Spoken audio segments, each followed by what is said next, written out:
Uau! Bem-vindos. Parei um pouco aí para abastecer. Como você está hoje? Como é que você está hoje? Hoje vamos falar. Eu sei que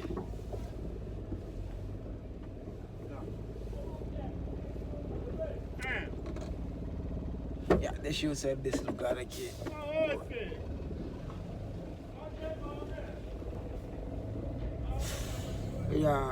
Como é que você está? Como é que você está hoje? Como é que você está hoje?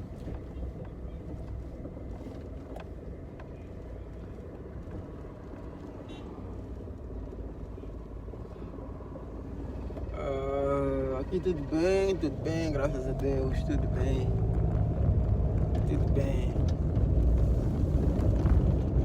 Yes. Sabe?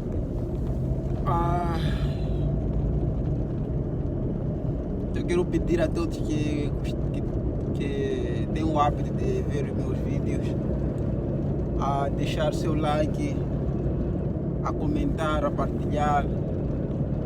Isso vai nos dar mais força para continuarmos a fazer vídeos. E também o YouTube vai recomendar nossos vídeos para mais pessoas que precisam ou que sentem-se enquadrados com aquilo que são nossos tópicos, né? Então, você que me assiste, você que tem acompanhado meus vídeos, esse é meu pedido. Este é meu pedido. Compartilhe o link do vídeo, compartilhe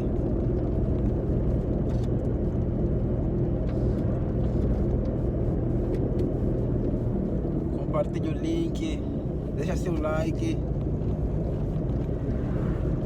e dessa forma também você estará a contribuir para que mais pessoas possam ter acesso ao nosso conteúdo, né? Vai contribuir para que mais pessoas possam ter acesso ao nosso conteúdo. Yes. Eu me lembro um tempo, já há bastante tempo atrás,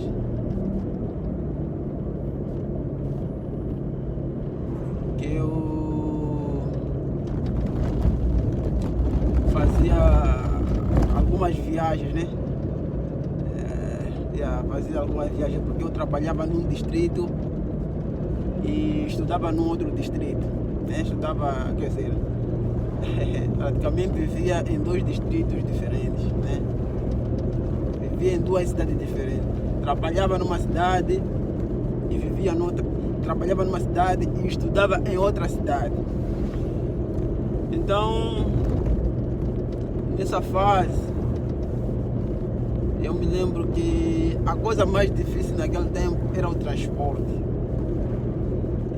A cidade em que eu vivia na altura, em que eu vivia e trabalhava,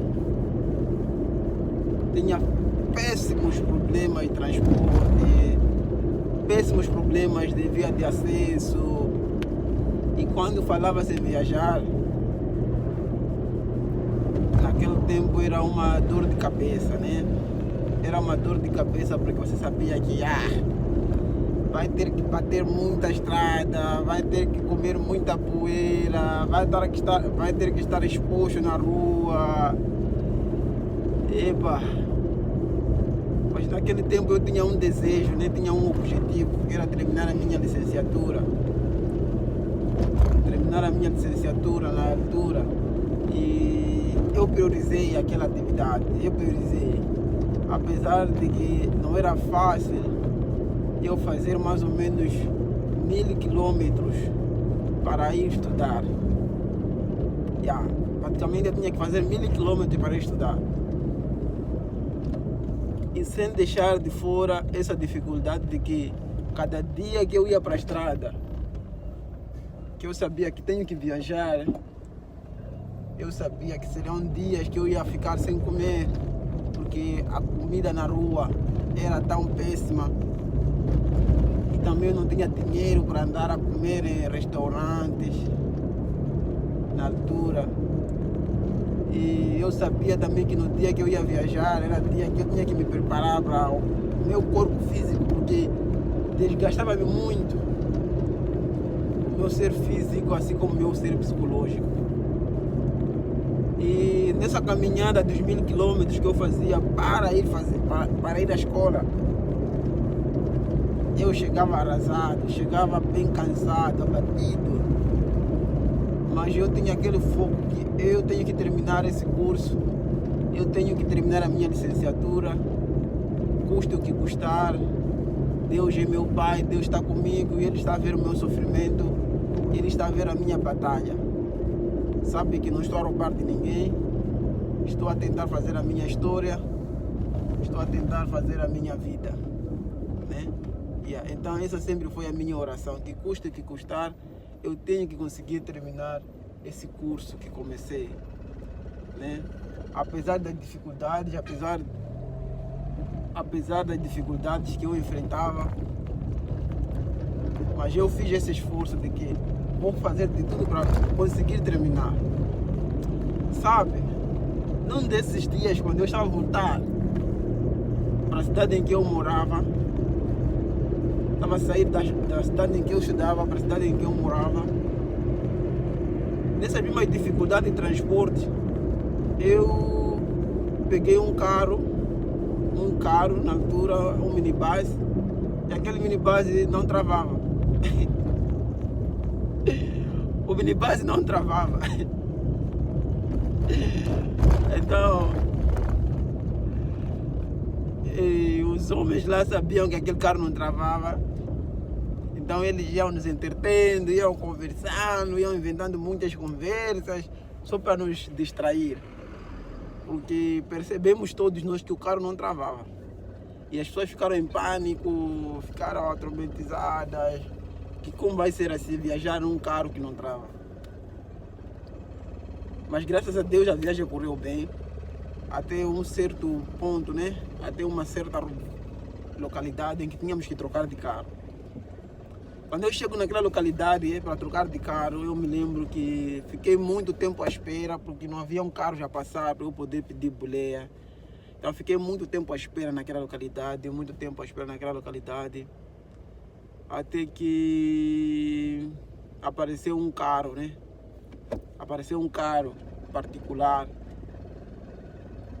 e eu pedi boleia e a pessoa me levou, né? Só que a frente do carro, na cabine do carro já estava lotado. Então ele disse: o único espaço que eu tenho é lá atrás. Eu não tinha escolha, né? Entre sentar lá atrás, eu não tinha escolha, porque se eu ficasse, seria ainda mais complicado aguardar um outro transporte, seria mais complicado. Eu preferi entrar e fiquei lá atrás. Fiquei lá atrás. Só que quando a viagem foi andando,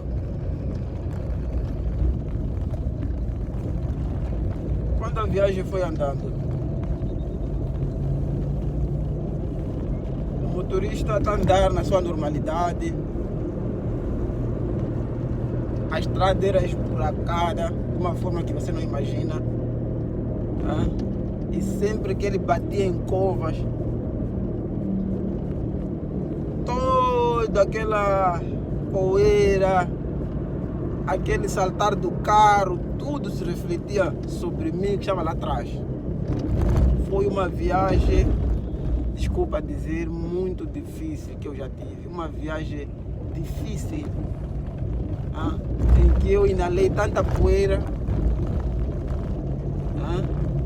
o corpo ficou tão batido de tantas vezes que eu saltava quando o carro batia em pedras, quando o carro batia em buracos, eu só saltava. Eu fiquei... Aquela viagem foi uma viagem que eu não consigo esquecer. Mas naquela viagem, naquele todo sofrimento, me apareceu uma indignação, uma fúria, na qual eu disse assim: meu Deus, eu disse assim para mim mesmo, meu Deus, quanto é que custa um carro? Pela primeira vez que eu sonhei ou que eu pensei em comprar um carro, foi ali. Eu disse, meu Deus, quanto é que custa comprar um carro? Quanto é que custa comprar um carro? Porque do jeito que estamos a viajar, e eu lá atrás, aquela dor, aquele sofrimento, aquela poeira, porque eu não estava na cabine, estava fora da cabine, aquilo foi algo muito difícil para mim.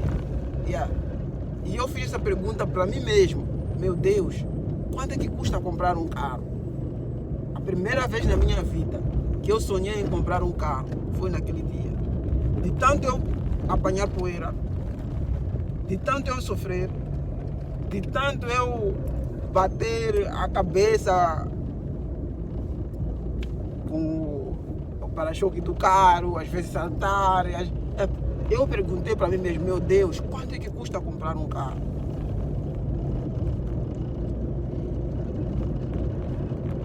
E eu saí naquele dia com esse TPC. Que quanto é que custa para comprar um carro?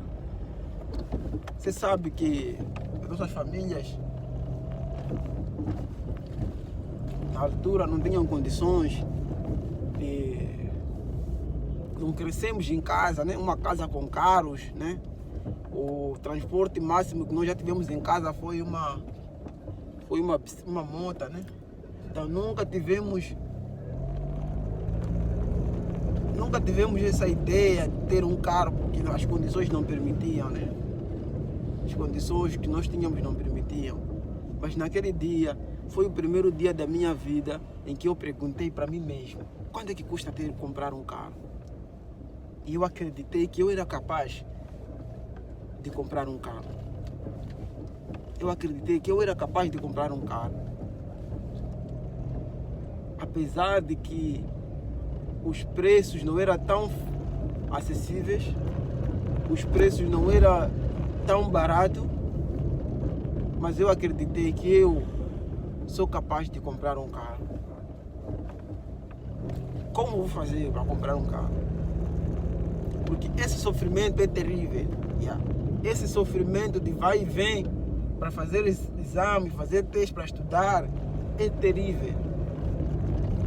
Então eu acreditei naquela possibilidade de que era possível que eu comprasse um carro. Acreditei. Comecei a trabalhar nessa expectativa de que eu tenho que comprar um carro. Porque eu coloquei na minha mente que eu tenho que comprar esse carro. Comecei a questionar-me, comecei a trabalhar, comecei a fazer alguns negócios, comecei a fazer alguns investimentos, sempre com esse intuito de que eu tenho que comprar um carro. Eu tenho que comprar um carro. Porque aquele sofrimento que eu passei foi algo muito físico e psicológico. Foi para mim um desgaste físico e psicológico que doeu-me até, como se diz, no meu coração, nas minhas veias, doeu-me bastante. E eu fiz esse exercício. Comecei a trabalhar, comecei a fazer alguns negócios, comecei a me apertar, comecei a me apertar financeiramente, poupar um pouco, fazer aquilo. Até chegou o momento em que eu já tinha pelo menos, vamos lá supor, quase 80% para comprar o carro. Eu disse, agora Deus me abençoou, eu tenho mais ou menos 80% para comprar o carro. Falta ainda mais ou menos 30%. E daí também continuei de novo a lutar, poupar, fazer alguns negócios. Até que comprei o primeiro carro. Sabe, meu amigo, aquilo foi algo para mim fascinante, né? Da minha infância, de onde eu venho, não tínhamos carro em casa, né? Não crescemos com vizinhos com carros. E eu, na altura, na minha juventude, na minha ainda infância, estava ainda a comprar o meu primeiro carro. aquilo para mim foi uma conquista enorme. Eu disse, uau, meu Deus, obrigado, porque eu consegui, né? O Senhor me abençoou e eu consegui. O Senhor me deu força e eu consegui, né? Então, com isso eu aprendi que, às vezes, é o sofrimento da vida que nos faz lutar, né? É o sofrimento da vida que nos faz conquistar. É o sofrimento da vida que nos faz dizer, chega, basta. Eu preciso de fazer alguma coisa para mudar a minha vida. Eu preciso de fazer alguma coisa para mudar a minha vida. É o sofrimento da vida. São as dificuldades que você enfrenta na sua vida. Que um dia você diz, basta. Chega desse sofrimento. Eu também mereço ter um mínimo como os outros. Eu também mereço ter o conforto nessa vida. Então é o sofrimento. São as dificuldades que você passa, que às vezes fazem com que você diga basta. Fazem com que você diga chega. Então, os momentos difíceis são para nos dar uma lição na vida, que não significa que não podemos sonhar, ou não podemos ter, ou não podemos fazer melhor. Não significa. O que carregamos como passado, a nossa história, o sofrimento que vivemos, não significa que não pode mudar. Então, naquele dia, eu acreditei que eu posso também comprar um carro. Eu posso. E eu me lembro que levei mais ou menos um ano, né? Um ano, ou mais ou menos 8, 9 meses. Mais ou menos um ano para eu conseguir comprar aquele carro na altura. Então, com isso eu quero dizer que é possível. É possível. É possível. Se a gente acreditar, é possível. Se a gente querer, é possível. É possível. É possível. É possível. Não podemos nos deixar levar só pelo sofrimento. Não podemos deixar levar pelo momento que estamos a passar. É possível acreditar em uma coisa maior. É possível.